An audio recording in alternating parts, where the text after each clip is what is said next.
Բաքվում ընթացող Արցախի նախկին ղեկավարների դեմ շինծու դատավարությունը մոտենում է ավարտին։ Դատախազը պահանջել է ցմահ ազատազրկում Արցախի նախկին նախագահ Արայիկ Հարությունյանի, Լևոն Մնացականյանի, Դավիթ Մանուկյանի, Դավիթ Իշխանյանի, Դավիթ Բաբայանի համար։ Նախկին նախագահներ Բակո Սահակյանի եւ Արկադի Ղուկասյանի համար 20, իսկ մյուս ամբաստանյալների համար 16-ից 19 տարվա ազատազրկում։ Բաքվի դատական ֆարսն էր այսօր դարձել է ազգային ժողովում խորհրդարանական խմբակցությունների ճեպազրույցների հիմնական թեմաներից մեկը, արժանանալով ինչպես իշխանության, այնպես ընդդիմության արձագանքին։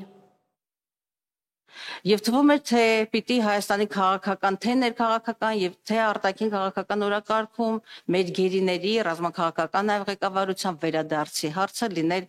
ամենաբարձր առաջնահերթությունը գերակայությունը եւ հակառակ մի շարք պնդումներին, որը կատարվել է նաեւ արտաքին գործերի նախարարի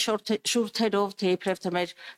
իրենց գերակայությունը եւ բոլոր հնարավոր միջազգային ատյանները օգտագործում են, միջազգային ամբիոնները օգտագործում են այդ հարթակները գերիների վերադարձի առնչությամբ, բայց